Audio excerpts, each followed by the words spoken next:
Download the BCSN Plus app today. Visit bcsnnation.com for details. Brian, do you anticipate that Gabe Van Sickle will start at right guard against Miami? And regardless of that, like, when did Gabe kind of prove to you if we need him, he'll be ready? Yeah, well, it starts in practice and gaining trust with your coaches and with your teammates, and he's done that and has shown in games what he can do, and so.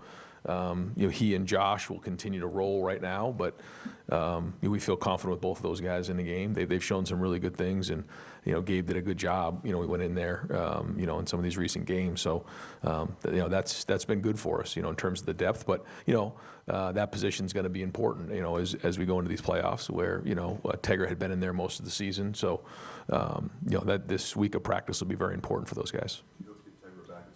Or is he out for the rest of the year? We're going to take it, as it goes, but probably be a little while, maybe, at least a few weeks, anyways. Ryan, has anything changed with Brian? I know he was not available with the rest of the offense earlier. What's the plan moving forward there? Yeah. So, first off, we just really happy for Brian and the opportunity that he's getting. It's such a strange calendar, and the timing is brutal, and but he's handled it great, as you can imagine, and so right now as we move forward, he's coaching the receivers. It's a lot on his plate. It's a lot to manage. So we're kind of taking it day to day right now, just in terms of as we move forward, going into the game. It'll be a group effort. Keenan will be very much involved. Everybody will be involved with the play calling. Ultimately, it'll be my decision, what calls go into the game. And in this game, kind of wanted to take that off of Brian's plate as we head into the playoffs, because he's got so much going on with what he's trying to do. But he's working hard towards it, and we're just going to keep evaluating it every day to see what's best for the group. You had tried to work away from that, give that up. And this was obviously not the ideal scenario for you. You've done it before, though. You have any reluctance to do it? No, not at all. I do think, sometimes the best setting is, when you're up in the box and you have everything organized, as opposed to being down on the field. But, done it before, and we have a great group of guys here, between Keenan and Billy and Tyler, Locke. This is a great group of guys, and everybody else that's part of it. So, we're going to work hard putting this game plan together. Today's a big practice for us as we move forward, and it's our job to put the guys in the best position to be successful. So, as you know, a big part of it is the organization and making sure the game plan's right and what we're doing. And then, the play calling will organize and make sure it's efficient. Yeah, does it help that, and by the way, is it like getting back on a bike, becoming a play caller again? I mean, yeah, I mean, I'm involved with most of what goes on anyway, so we'll be good. We have good guys, and it'll be a group effort. But no, it's I think players would tell you that we're all involved with it anyways. So a lot of the decisions have been made before it even happens, and I think that's part of play calling, is making sure you're organized so that when you get into situations, we already know what the call is, and when you're at your best, the players already know what the call is before it even happens. So. We'll make sure we're organized and make sure, again, like it's really, really efficient. Is it benefit that your players and everybody got to see Miami on Saturday? I mean, over the weekend, whatever day that was, and have an idea of sort of what's coming to Malachi Tony or Reuben Bain, et cetera? Well, I think leading up to it, we knew that both teams were very good. We knew it was going to be a battle, and that's exactly what it was. I know that the wind played into it, so there was a lot of things in the game, that led to the way it played out. But this is a really talented team. I mean, really talented. They got players all over the field, and so I think our guys knew that. I think they knew that both teams playing were good teams. But once you get done with the game, you finally know who you're playing. So that you kind of get focused and targeted, and there's a lot of carryover. Some of the guys on our team know other guys, the guys on their team, and grew up around them. So. They're excited. There was just an energy yesterday in the building as we got to work, and so these guys are excited to get back in here today for practice. Coach, knowing how disappointed you were and the guys were coming out of the Indiana game, what do you see when you look in your guys' eyes, and do you see an edge? Well, when you have this layoff in between the regular season and the first game, you have to identify a lot of different things. First off, coming off the season, you have your self-scout, you have different things you want to look at, but then also, like you said, keeping your edge. And you have to sit on that loss for a while, and that's not fun, but it does wake us up early in the morning and keep us here late at night and making sure that we're doing everything we can because the issues are always there. And against good opponents, they get brought to the forefront. So those are the things we have to get fixed and addressed. And there's been really good practices here, spirited practices, and these guys are excited to get back on the field. Their defense got your attention. Miami's, what do you see when you see them? Really, really talented across the board, back end, front end. I mean, NFL players all over the field. So it'd be a huge challenge for our offense, which our guys are excited for. Ryan, when Jeremiah was just in here with us and just talking about that he was concerned at some point of whether he'd be able to play in the Michigan game, that he wasn't 100% then. He feels like he is 100% now. Just again, to see a player of that skill level fight through that, get out on the field for his team, but then if he's healthy now, what that might mean for the playoff. Now, I think if people really knew, leading up to that game, what he went through to get himself healthy to play in that game and then play the way he did without really practicing much that week, you'd be amazed. I mean, and similar with Carnell. And so it's great to have these guys healthy again and practicing. And a big part of the rhythm, too, is the practicing and the confidence and the timing of everything that goes with the passing game. And so having these guys out there on the field for practice is building everybody's confidence, and you can see it. And that's going to be important here as we lead up to this game. Ryan, I know that you've had a little bit of time off. And what did you learn when you rewatched everything from the red zone, and how do you guys think that you've attacked that through the last couple weeks? I mean, as we all know, that's what it comes down to in these big games is the situations. And, we didn't do a good enough job on third down in the red zone. And certainly, you combine short yardage and the red zone in the same spots, just wasn't well done. So, we gotta do a better job down there. And certainly it's our job to make sure that we have the right guys in a situation to be successful, whether it's the right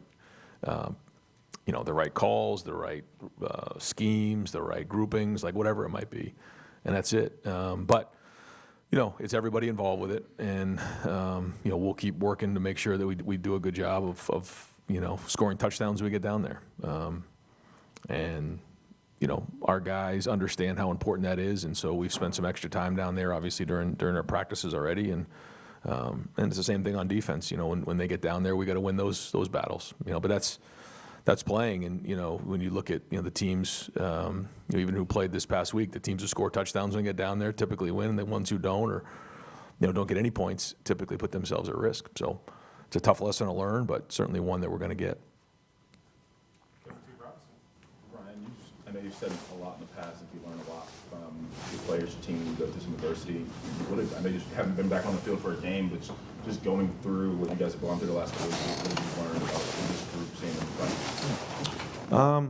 fight? I don't think there's anything learned. I think everybody's just moving around, with an edge. Everybody, is pissed off. Everybody just, wants to get it right and wants to, win. Nobody likes to lose. I mean, nobody. And it's a game that we felt like we shouldn't have lost. But, you got to learn from it and grow from it and move on. So, and when you sit on it for this long of a time, it doesn't sit well.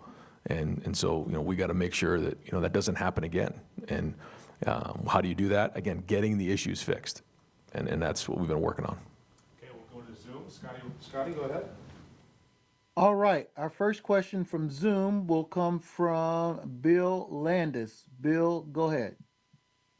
Ryan, with taking on more play calling responsibilities here, what have you learned maybe over the last year or so about managing a game when you're not calling the plays that you can now apply to kind of having to wear both hats again? I think it's more just about, when you're not calling it and your eyes aren't down on the call sheet, you just have more, your eyes are up. You're with the defense. You're watching the offense. You're watching the other side. You're watching what's going on more as opposed to being down on your call sheet. And I think that's where we got to be good upstairs. And that's where I really need Keenan and Billy and Tyler and Hart to be on their stuff so that we can move quickly.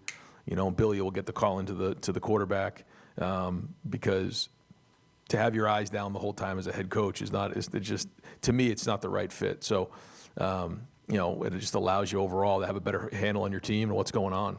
So, you know, that's been the best. Now, that being said, you know, there's not a game that's gone by where, you know, not involved with every single call and listening to every call and making sure that, you know, it's what we've agreed upon going in. So, you know, it's similar to the way it was before. So again, it won't just be me, it'll be everybody involved with it, and we need everybody to be on their game. When you look back at the Indiana game now, just sort of in retrospect, is there anything about that entire situation that you guys just weren't in a position to kind of put your best foot forward offensively in terms of planning and game day operations, and just how much different do you think it might be this time around? Well, yeah, we're not in the business of making excuses or anything like that, and we just didn't get the job done. So we need to do a better job of that, and certainly finishing off drives, you know, and that's it. And, you know, we didn't establish the run well enough. We took too many sacks and didn't play good situationally. So, you know, and that's everything. That's, you know, schematically, there was some really good things. I mean, really good things. There was some things that weren't very good. There was some really good execution, some bad execution, you know, so you look at it, it wasn't just all one thing, it was just everything in together, and we got to be tighter than that, you know, in order to win these games and certainly beat Miami. Our next question is going to come from Joe Reedy. Joe, go ahead. Brian, you've now been on both sides of the CFP coin, playing in the first round, but now having a first round bye. Is there any advantage with playing that first round game and instead of having that layoff, or judging that all teams with the bye last year lost? Just how do you prepare for this situation? Well, you have to put a plan together and know what you're dealing with. And that's really what it comes down to. I mean, you know, we played in the Big Ten championship game, other teams didn't. So, you know, you find out what it is, and then you got to go attack it and then put the best plan together you can to get your team ready to play in that first game. That's it. And it's everybody involved. You know, it's Mick, it's our coaches, and we got to be on it, and we got to get these guys ready. And so there's a lot that goes with it. There's sports science involved. There's, you know, just knowing your team. There's a lot. And there's a lot going on this time of year, as you guys. Number one focus has to be getting our guys game ready for this game right here. And you know, sometimes the hardest game is the first one. And you know, this is going to be everything we got to go 1-0 against Miami. So you know, advantage, disadvantage doesn't matter. It is what it is, and it's just about how you handle it and what your plan is. We have a really specific plan that we've talked to our staff about on how we wanted to handle this time and how we wanted to prepare and build up to this game. And so, you know, we're in the moment now where it's now starting to get to game week, and now we got to really, you know, turn it into that part of it. So there's been phases of this that I think our coaches have done a great job of understanding, and then, you know, making sure that they're, you know, bringing that to their players and how we've practiced. And so once we got our new target and we kind of got into game week, you know, then now it gets into that part of it. So today's a big day, team meeting here at 1:30, and it's going to be a big day of practice for us. Two more from Zoom. First, Brianna McKay, go ahead. Hi, Ryan. When you were talking about Jeremiah, it sounded, you mentioned how much he had to go through. It sounded like you were talking physically. When he was talking, he talked about also how mentally difficult that was, possibly thinking he wasn't going to play against Michigan and that recovery process. What did you see him go through mentally during that time, and where is he now, especially he's going to the playoffs 100%? Yeah, mind over matter. Yeah, I remember sitting down and talking to him and said, man, you have to will yourself to be healthy. And, you know, he was wearing it early for a couple of days, not to get too far into it, and I could see it on his face. I mean, Jeremiah cares a lot about his team. He loves Ohio State. He loves his teammates, and, you know, he loves playing the game. And for that to be taken away from him is not a good thing. But, you know, I looked him right in the eye and I said, listen, no matter what happens, JJ, like, we're going to go win that game with or without you. Now, we need you, and we want you in the game. And it's kind of like a weight got taken off of his shoulders, and he just willed himself, though, to be healthy into that game and to play in that game. And it was tremendous. He just did an amazing job, and it just goes to show you when you set your mind to something, you can get it done, and he did it. Final question will come from Christian Procia. Christian, go ahead. Hey, Coach, how's it going? When you've taken the last couple days to really obviously break down the Indiana game and then also look at Miami's game against A&M, where they were just constantly getting into the backfield and disrupting plays, 7 sacks on the day. What is kind of your guys' thoughts on making how do you limit that Miami front seven to having a day, not having a day like they had? Block them.